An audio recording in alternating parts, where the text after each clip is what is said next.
macam-macam konstruksi beton bertegang. Hari ini kita coba untuk melangkah lebih. Yang lain di-mute dulu ya. Oke, saya lanjutkan. Nah, ini melanjutkan yang dari minggu kemarin. Jadi Anda bisa lihat di gambar ya, di foto ini ada bangunan girder. Itu adalah girder jembatan. Ya, pada umumnya Anda sudah melihat sudah jadi, barang itu sudah dipasang di jembatan dan kita tinggal lewat saja, sudah bisa memanfaatkan. Nah, ini di foto ini terlihat bagaimana proses awalnya dari percetakan awal. Jadi memang prategan atau prategan ini tidak lepas dari pracetak. Jadi ini beton-beton yang memang dicetak dulu di pabrik, baru di erection di lapangan. Jadi nyetaknya, ngecornya ini bukan di tempat ya, bukan di tempat situ, enggak, tapi di pabrik. Baru nanti di deliver by truck untuk sampai ke lokasi project. Anda bisa lihat itu ya, ada seperti selongsong dari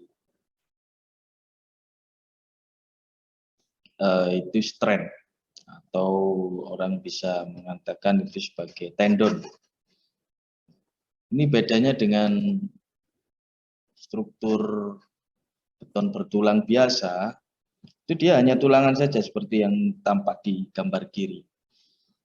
Nah, untuk yang beton prategan ini, itu ditambahi dengan selongsong.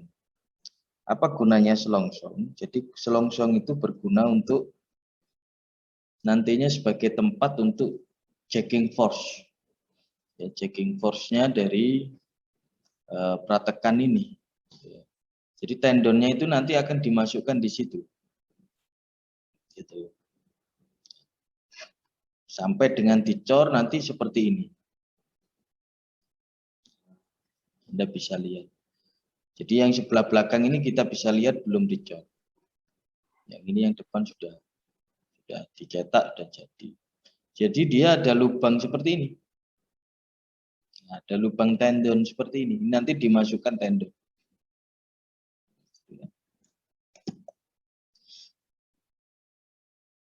Nah, Pak, apakah hanya di struktur jembatan saja? Sebenarnya sih sudah banyak ya, tidak hanya di jembatan. Di gedung pun sudah dipakai, tapi ini sangat jarang karena biayanya lebih mahal. Ya, sehingga beton prategan ini mahal sekali kalau misalkan diaplikasikan pada gedung. Sehingga jarang digunakan. Tapi konsep ini sudah ada, ini salah satu contohnya. Ada internal dan eksternal pre-stressing. Kalau tadi di internal itu dimasukkan di dalam beton, jadi kita siapkan selongsongnya dulu baru dimasukkan tendonnya. Kalau yang di eksternal ini seperti ikatan angin ya, dia itu nampak sekali dipasang di luar. Biasanya untuk perkuatan, jadi misalkan gedung yang sudah gagal, sudah retak parah, sudah mau roboh, daripada dibongkar, itu ada metode perkuatan yaitu pakai pre-stressing seperti ini. Oke, lanjut dulu. Nah, itu tadi yang lubang-lubang selongsong tadi diisi oleh strand ini, ya, diisi oleh tendon ini, yang tadi ada tempatnya itu. Jadi bond ini kabel internal processing dapat dipasang terikat dengan beton atau lepas dengan beton. Kalau yang lepas dengan beton ya di luar. Gitu ya. Ini sebagai detail gambarnya seperti ini. Oleh sebab itu tadi terlihat selongsongnya dia. Nah, ini trace kabel ya. Ada metode untuk dalam beton ya, itu juga pakai kabel juga gitu ya. Pakai tendon juga yaitu internal pre-stressing, parabolik, segitiga, trapesium. Jadi ini menunjukkan model, kayak model seperti ini trapesium. Pak, kok bisa model seperti ini? Nah, ini ada di mekanika teknik. Anda kalau belajar mekanika teknik 1, itu gaya momen di setiap parameter ini pasti berbeda. Oleh sebab itu, yang paling besar pasti di lapangan, sehingga di lapangan ini dipasang selalu di sini ya, baik metode yang trapesium, metode segitiga maupun metode yang parabolik, itu di tengah pasti dia dikasih tendonnya, karena momen terbesarnya di tengah. Jadi mekanika teknik itu dasar dari berbagai ilmu dari konstruksi ya. Jadi Anda belajar mekanika teknik itu dulu, itu seharusnya menjadi modal, karena nanti di beton nanti akan ketemu, di konstruksi baja ketemu, di konstruksi beton prategang ketemu, nanti di konstruksi jembatan juga ketemu lagi. Jadi dasarnya dari mekanika teknik. Nah, ini tadi yang ada selongsongnya ya. Prategang sebagian dan penuh. Kalau penuh, semua tegangan tarik yang terjadi pada struktur ditahan oleh tendon atau kabel. Nah, tulangan yang ada hanya difungsikan sebagai penahan retak atau susut. Yang ini yang kebanyakan. Jadi tulangan yang ada ini difungsikan sebagai susut saja ya. Tulangan susut atau tulangan rangka. Nah, beban-beban yang murni ditahan oleh tendon. Tendon-tendon atau strain ini. Nah, kalau sebagian itu tegangan tarik yang terjadi pada struktur ditahan oleh tendon kabel, dan sebagian juga ditahan oleh tulangan longitudinal. Contohnya seperti ini nih. Jadi ini difungsikan 4D16 misalkan. Ini difungsikan juga sebagai tarik atau dikombinasikan beton bertulang konvensional dengan beton prategang. Lebih efektif mana, Pak? Saya rasa tetap lebih bagus yang sepenuhnya ditahan oleh strain, karena di sini sudah pembagian tugas dan pembagian bebannya sudah pasti akan lebih bagus di sini. Kalau yang ini bisa jadi tulangannya yang kalah, strainnya masih bagus, tulangannya yang kalah, atau malah betonnya yang kalah karena beda di sini dengan gaya tarik sekian ton diikatkan oleh tendonnya ini, nanti yang kalah betonnya. Jadi beberapa hal itu perlu dicek nantinya. Oke, saya lanjut. Nah, ini ada penjangkaran ya. Jadi seperti yang saya sudah jelaskan di minggu yang lalu. Jadi satu sisi di checking force, satu sisi diangkur atau dijangkar. Ya, dijangkarkan di ujung sisi yang lain dari konstruksi yang mau dipratekkan. Gitu. Nah, pemberian tegangan ini dilakukan dengan memberikan gaya tarik kabel ditransfer ke penampang beton. Ya, ini penampangnya di sini nih. Ya, penampang beton menjadi gaya tekan, lalu angkur ditahan oleh cover plate. Nah, penarikan kabel dapat dilakukan sebelum beton dicor atau pratarik. Nah, ini yang minggu yang lalu sudah saya jelaskan. Jadi sebelum dicor pun itu sudah bisa di pre-stress. Sudah bisa di pre-stress. Bisa ditarik, force. Nah, itu contohnya seperti di bantalan rel kereta api dan beberapa produk-produk precast yang tertentu ya, tidak semua precast yang ada itu. Tapi yang jelas untuk bantalan rel kereta api itu sudah prategang. Lalu ada juga pretensioning atau setelah beton dicor pasca tarik ya, post tensioning. Nah, ini contohnya seperti di girder itu. Jadi dicor dulu, nah, setelah itu sudah jadi, terus dibawa ke lapangan, di erection di lapangan, lalu di checking kursi. Ini penarikan dapat secara mekanis, dapat secara hidrolis maupun termolistrik. Nanti di bawah ada contohnya. Nah, ini ada pemberian gaya prategang ya, sebelum dicor, pasca tarik, ya ini metode tumpuan.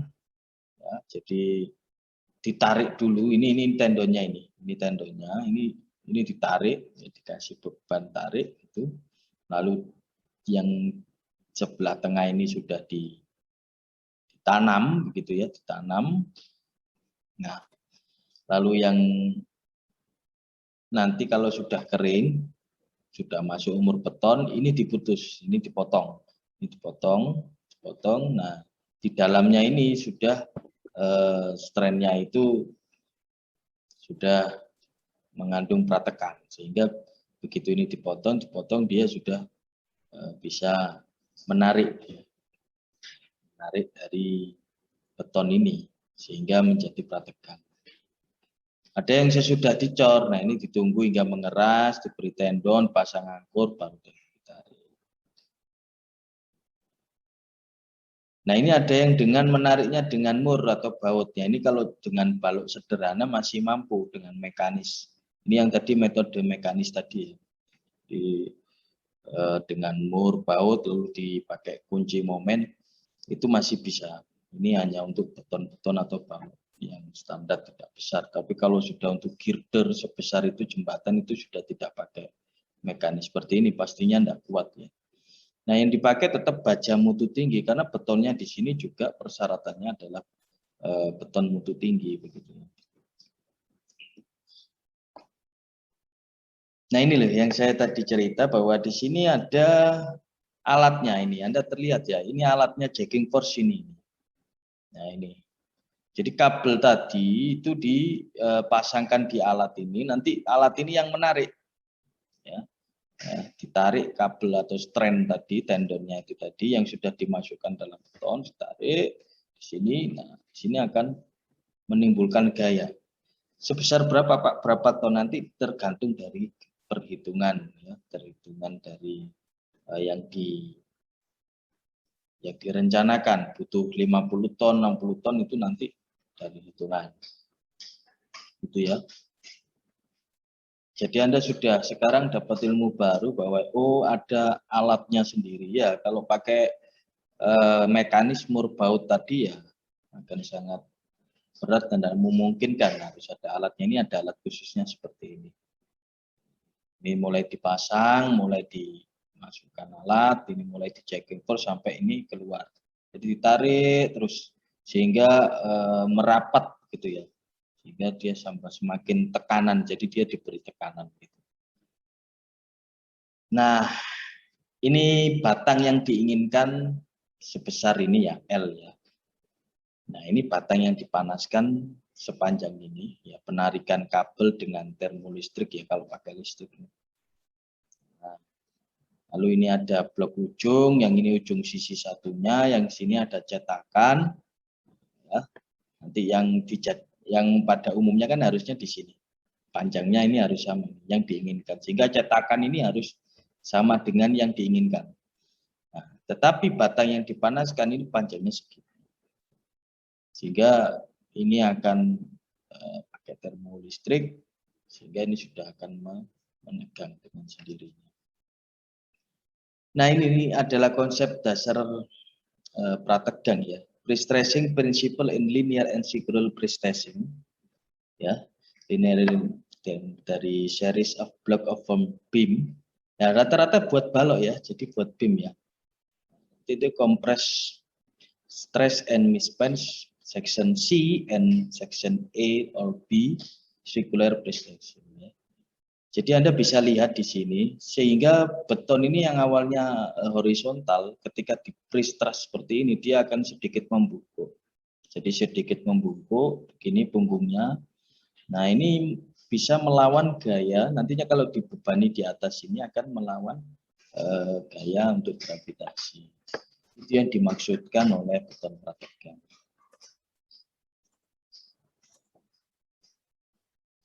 Lalu ada juga untuk ini wooden ya, ini untuk pengikat dari biasanya untuk kalau bangunan besar itu bisa untuk mengikat di silo, gitu ya.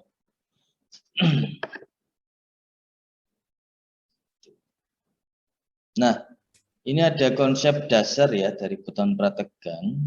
Jadi tetap konsepnya itu adalah P per A, pressure per area. Jadi pressure-nya berapa dibagi area beton, jangan sampai pressure-nya terlalu besar ya dengan area yang ditentukan sehingga malah menjadikan beton ini semakin hancur atau remuk. Jadi kalau semakin banyak di checking force, bebannya untuk prategang awal itu semakin besar, itu akan mengakibatkan betonnya ini ambrol ya atau runtuh. Jadi perlu dihitung matang-matang ini untuk area segini ini ya. F sama dengan P per A. Pressure-nya ini harus mampu dilayani oleh AC ya, area konkret. Area konkret yaitu luasan dari beton. Nah, ini luasan betonnya butuh berapa nih? Jadi kalau semakin besar penampang betonnya pasti semakin besar dia mampu untuk menahan gaya prategang dari tendon tersebut. Ini konsep dasarnya begitu. Nah, ini konsep dasar prategang. Jadi ada CGC ya, normalnya ini CGC ya, CGC terus ini dibebani begitu ya. Ini P per A pressure-nya, lalu ada momen plus, momen minus di sini sebagai sehingga kalau ini sudah ditarik sehingga semuanya bisa menjadi minus. Ini stresnya ini adalah P per A dikurangi MC dibagi inersia gross. IG itu inersia gross yaitu 1/12 PH pangkat 3 ini ada di mekanika teknik 1. Ya. Dengan C-nya ini adalah setengah dari H, CGC tadi setengah dari H, hanya misalkan penampang 1 meter ya setengahnya yang 50 cm begitu. FB adalah stres bottom fiber dan stres top fiber. Nah, ini kalau diagramnya itu jadinya seperti ini.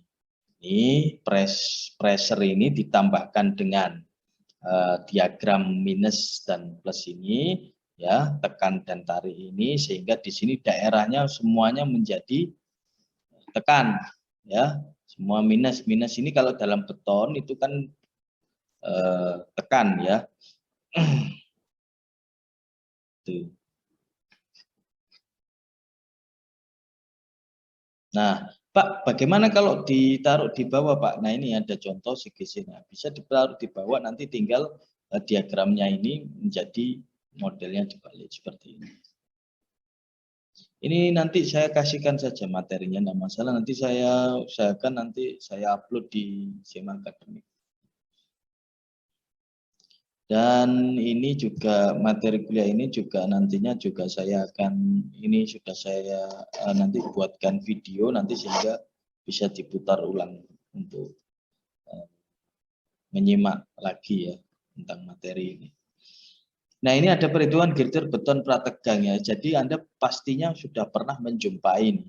Ya, ada jembatan. Ini jembatan ya. Ini jembatan yang kita coba potong ya. Lalu kita gambar di sini. Jadi ini potongan jembatan. Ini biasanya di sini daerah untuk mobil lewat, truk lewat di sini. Ini aspal, ini plat lantai beton kendaraan. Lalu di sini yang berdiri-berdiri ini seperti ini adalah girdernya, ya girder ya dari balok yang nantinya menjadi pemikul utama. Dan yang ini itu biasanya juga menganut sistem pratekan ya juga gitu ya. Oke.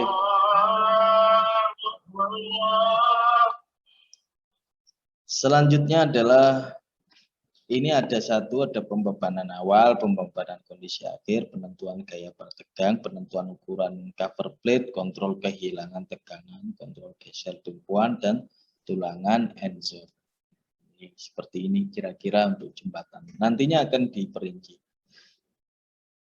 Nah, desain penampang girder ini sebenarnya sudah ada tabelnya ya. Ini ada tabel BW per B. Ya, sama dengan 1 dalam kurung persegi panjang. Jadi sama seperti balok ya, ada B, ada H, ya, ada B lebarnya berapa, H-nya height-nya berapa, tingginya berapa. Nah, girder ini didesain sedemikian rupa sehingga baloknya ini ya, sehingga modelnya ada yang model seperti ini, ada yang model seperti ini. Tujuannya apa, Pak? Tujuannya untuk mengakomodir dari strain atau tendon. Ya, jadi kalau model seperti ini nanti kita bisa pasang 3 strain di sini. 1 di pinggir sini kiri, tengah, dan sisi kanan. Lalu strain yang untuk di daerah sini juga bisa. Kalau untuk yang model girder seperti ini, nah di sini ini strainnya ada hanya satu, jadi di ujung sini, sehingga tidak bisa dikasih strain yang lain.